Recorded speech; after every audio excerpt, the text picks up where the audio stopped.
tal? Bienvenidos a Mesa de Periodistas. Ha sido una semana de muchas definiciones, algunas sorpresas en territorio mexicano. En Morena, Marcelo Ebrard sostiene que va a ser entre él y Claudia Sheinbaum la definición para elegir no solamente al candidato de Morena, sino al próximo presidente de la República. Así de seguro se dice. En el Frente Amplio quedan Xóchitl Gálvez, Beatriz Paredes y Santiago Krill. Enrique de la Madrid quedó fuera. Salvo por las formas, ¿los procesos en ambos bandos son una simulación? Es una de las preguntas del día de hoy. Es decir, la elección presidencial en todo caso sería entre Claudia Sheinbaum y Xóchitl Gálvez. Bienvenidos, les voy a presentar a nuestros invitados. Es Leti Robles de la Rosa, articulista y periodista de Excelsior. Bienvenida. ¿Qué tal? ¿Cómo están? Gracias por la invitación. Y como siempre, Salvador Frausto, autor de Los 12 mexicanos más pobres y director de investigación de Milenio, y Luis Miguel González, director editorial del Economista. Gracias a ambos por estar con nosotros. Gracias. Encantado. Buenas noches. Ebrard hace fuertes declaraciones. Acusa a la Secretaría del Bienestar, al gobierno de la Ciudad de México, de meter las manos en favor de Claudia, a Mario Delgado de no estar haciendo nada al respecto dentro del partido, y asegura que la final es entre él y ella, Claudia Sheinbaum. ¿Será así, Leti? Yo creo que sí, yo no tengo ninguna duda, y además tampoco tengo una duda de que él esté mintiendo. Yo creo que todos los que vivimos la ciudad, los que vivimos el país, nosotros que estamos en la Ciudad de México, podemos dar cuenta de que lo que está haciendo Marcelo Ebrard es completamente cierto. Yo hace unos días, cuando vi una serie de filas enormes afuera de las sucursales del Banco de Bienestar, decidí acercarme a hablar con la gente que estaba ahí formada, quedarme un poco a escuchar lo que la gente decía, porque es la mejor forma en que uno puede conocer el sentir de la población. Y a mí me llamó mucho la atención que el tema del proceso en Morena, uno, se confunde mucho con el tema de ya un proceso abierto nacional. Dos, que la gente ahí decía muy claro que les estaban informando constantemente a las puertas de sus casas que debían de respaldar a Claudia Sheinbaum. En algunas de esas conversaciones escuché señoras que decían, bueno, para mí me parece una mejor opción Gerardo Fernández Noroña, ¿no? O me parece una mejor opción Marcelo Ebrard. No escuché, estoy hablando de una zona del centro de la Ciudad de México, no escuché personas ese día, evidentemente, que hablaran de Adán Augusto o de Manuel Velasco o de Ricardo Monreal. O sea, los tres nombres que la gente ahí formada afuera de las filas de algunas sucursales del Bienestar eran Claudia, Marcelo y Gerardo Fernández Noroña. Pero sí había muchas conversaciones les estaban ordenando, pidiéndoles que el voto fuera por Claudia. Ahora, eso es por un lado. Y sí, creo también que hemos visto en estos últimos días en los mítines que se organizan en la Ciudad de México en torno a Claudia Sheinbaum, la gente se queja, cierran las estaciones del Metrobús, cierran las calles por todos los camiones de personas que están llevando. ¿Quién paga eso? Entonces lo que dice Marcelo, o lo que dijo Marcelo, fue que detrás de eso está pues una Secretaría de Estado como la Secretaría de Bienestar. Entonces, de entrada y de saque, yo sí considero que él no está diciendo una mentira, y yo creo que los que tenemos ojos vemos y tenemos oídos escuchamos, ¿no? Salvador, además de todo esto, también pone en duda a las encuestadoras. Dice que incluso aceptó la derrota en su momento frente a López Obrador, pero esta vez le tira muy duro a Claudia. Claro, me parece que Marcelo, en su papel de el rector, digamos, es decir, él tiene que tomar riesgos. Es decir, va abajo en las encuestas, pero está en zona de competencia. Las encuestas lo colocan entre 7 puntos y 11, 12 puntos abajo de Claudia. Entonces, su papel tiene que ser ese. Es decir, el que tiene que arriesgar, el que tiene que salir a denunciar, incluso a jugar como en el fútbol, en el límite del fuera del lugar. Incluso frente a las autoridades electorales, ¿no? O sea, es el que se ha animado más a hacer propuestas que podrían ser sancionadas por el Instituto Nacional Electoral. Claro, sí, él les llama ideas, les llama de alguna otra manera. Y bueno, pues me parece que el papel del retador, el papel del segundo lugar, tiene que ser ese. A mí me parece, igual que Leti, que la ventaja que tiene Claudia es ya muy difícil de superar a prácticamente 15 días de que empiecen a levantarse las encuestas. Sin embargo, como está en zona de competencia, yo diría que pues en democracia, como hemos visto en otros procesos electorales, incluso internacionales, acabamos de ver lo que pasó en Argentina y en España, donde dieron sorpresa los que aparentemente iban en segundos lugares y remontaron. Así que en una consulta a la ciudadanía, todavía yo no podría decir que está cantado, pero sí digamos que la ventaja que tiene Claudia, y que pues arrancó sin piso parejo, con apoyos que no tuvieron los otros, pues le dan el papel de líder o del rival a vencer. Pero bueno, yo insistiría o subrayaría en el tema de que Marcelo está en zona de competencia y va a seguir arriesgando hasta el último minuto, aunque le marquen offside. Ebrard denuncia públicamente uso indebido de los recursos. ¿Cómo va a tomar el presidente estas declaraciones? ¿Le va a reconocer lo que es verdad? ¿Lo va a dejar ser candidato o es el principio del fin en todo caso, Luis Miguel? Creo que lo que dice Ebrard, coincido con Salvador, está en el contexto de la competencia interna, pero está señalando cosas que constituyen delito. Estamos hablando de uso indebido de recursos públicos, de desvío de recursos, que la nueva legislación electoral, cuando digo nueva es la más reciente, hace que los delitos electorales sean mucho más graves en términos de sanciones.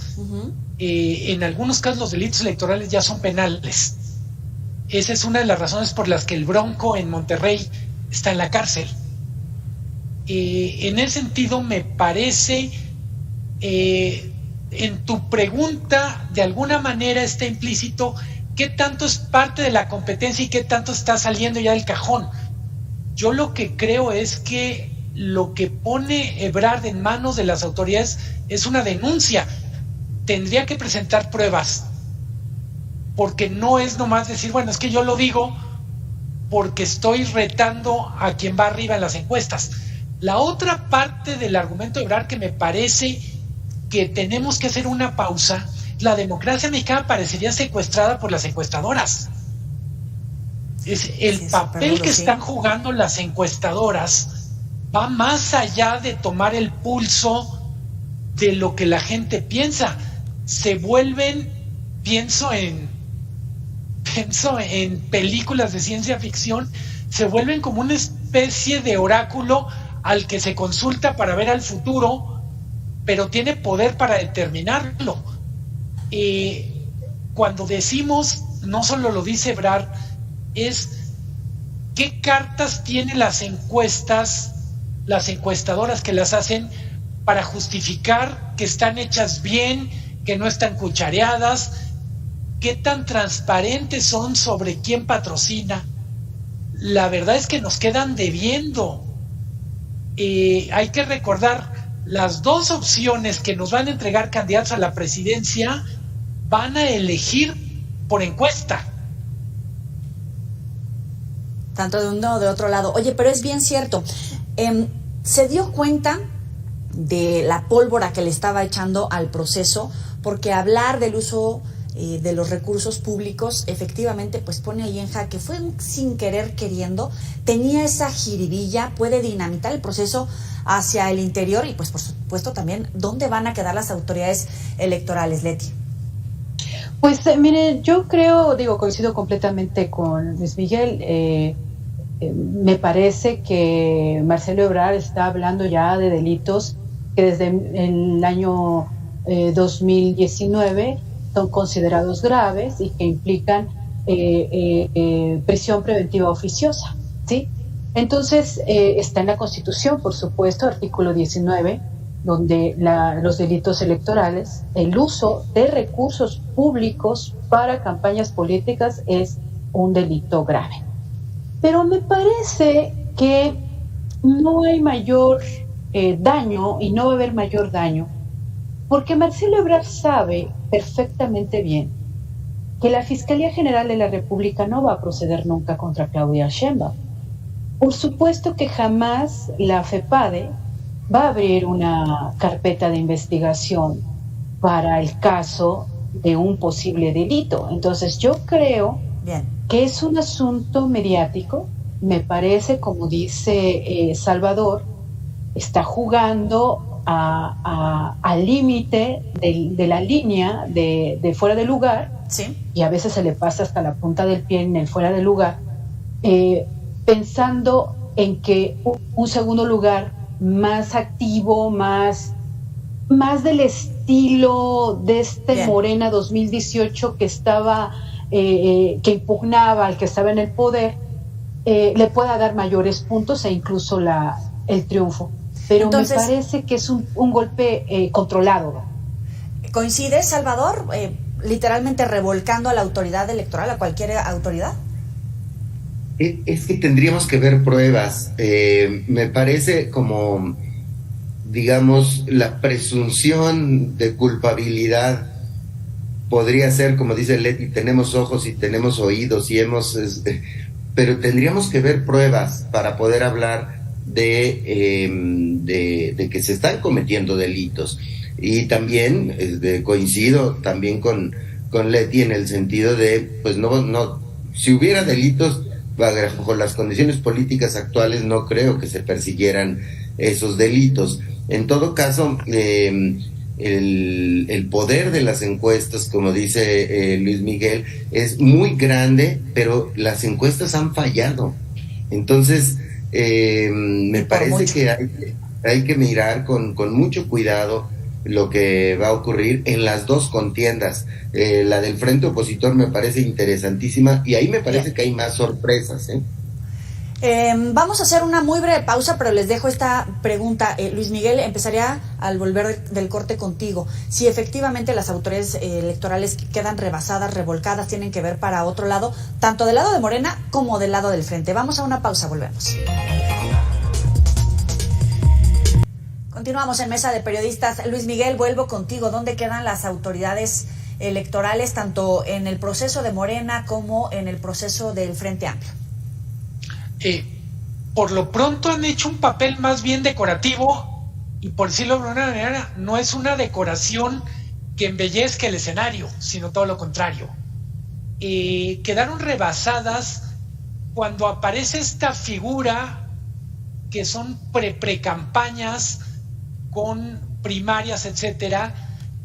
Hay que ponerlo en perspectiva. Tenemos una legislación electoral que de alguna manera da cuenta de un montón de neurosis acumuladas. El miedo a que el presidente interviniera de más, que empezó con Fox, pero de alguna manera alcanzó nuevas cimas en este sexenio. Pero tenemos muchas cosas que en su momento fueron cuestionadas porque yo diría empobrecían la discusión y limitaban la libertad de expresión. Y del otro lado, dejaron prácticamente sin tocar muchas cosas que son riesgosas para la democracia. Entonces, me parece que hablamos ahora de todo lo que hemos aprendido en un bimestre, que yo diría ha sido tremendo para las autoridades electorales. No han encontrado su lugar. Por momentos parece que su papel es dar recomendaciones más que ejercer como autoridad. Digamos, el país no necesita un Pepe Grillo en materia electoral, necesita un árbitro. Y un árbitro claramente fuerte, ha rebasado. Decían Leti y Salvador, no creen que actúen en la búsqueda de evidencias a partir de las denuncias que hace Ebrard. Yo digo, el escepticismo que tienen dos personas súper enteradas nos da una cuenta de dónde estamos.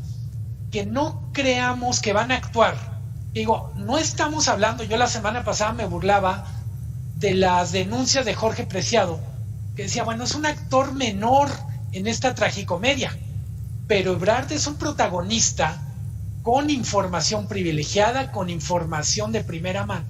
Entonces, si no toman en serio lo que dice Ebrard, si no lo citan para que presente pruebas o se desista, hacen mal.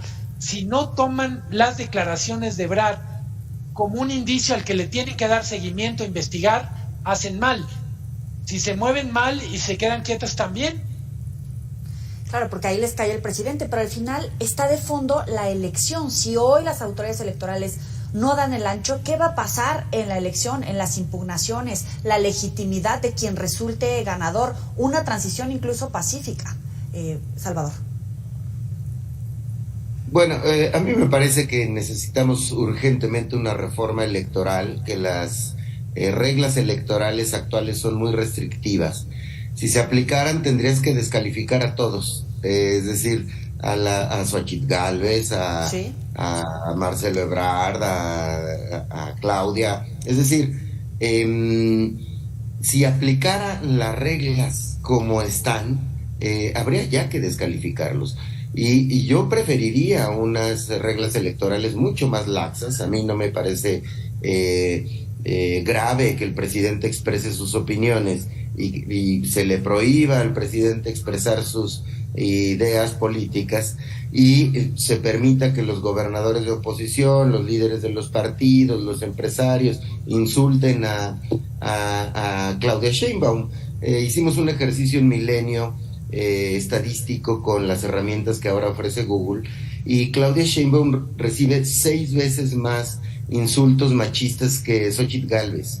Es decir, también la llaman títere, muñeca de ventríloco, todo este tipo de asuntos, y hay unos señalamientos constantes, abusivos, machistas, tremendos, que implicarían violencia de género, pero esos mismos insultos se aplican para los señores que participan en la política. Es decir, el abuso de las supuestas denuncias de género me parece que están causándole un grave daño a esa herramienta e incluso al movimiento feminista, porque están entrando en un terreno en el cual pues están absolutamente fuera de lugar. Es parte de la competencia política acusar a tu adversario en esos términos. Las reglas electorales actuales de nuestro país son muy conservadoras y muy restrictivas, y tendríamos que tener una revisión muy, muy importante. Yo decía aquí en tu espacio hace algunas semanas que, por ejemplo, el famoso Plan B tenía una serie de cláusulas bien interesantes. Una de ellas es castigar de modo muy fuerte el tema de recibir apoyos de parte de dádivas o apoyos como gorras y dinero y demás.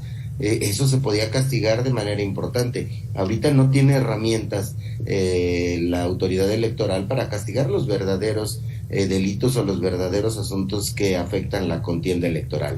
Opinar me parece buenísimo, y la politización que hay ahorita en el país me parece un gran logro de nuestra democracia, que muestra la fortaleza de la democracia mexicana. Los niveles de competencia y los niveles de discusión muestran lo sano que está siendo la democracia mexicana. Hace unos momentos hablaban del papel de las encuestadoras. Finalmente de la Madrid queda fuera, pero para algunos que Xochitl se mantenga a la cabeza es un indicador de que ella va a ser la candidata. Según la última encuesta, va de primera ella, después Beatriz y después Santiago Krill. Para otros, la diferencia entre ellos tres era mínima, que en realidad veían unos dados cargados a favor de Xochitl. En todo caso, se empieza a poner sobre la mesa si hay una intervención para cargar los dados o si definitivamente hay una simulación en el frente. Leti. Pues miren, yo creo que en este momento lo que estamos viendo en el frente y lo que vamos a ver de aquí al 3 de septiembre es una lucha entre dos activismos. El activismo ciudadano frente al activismo partidista. ¿Quién está mejor organizado? Pues los partidos. Sí, porque recordemos que a diferencia de lo que va a pasar en Morena, Aquí son dos instrumentos, la encuesta y la votación directa. En el Frente Amplio por México calculan tener 3 millones de personas inscritas en lo que podemos llamar su padroncito o su padrón interno.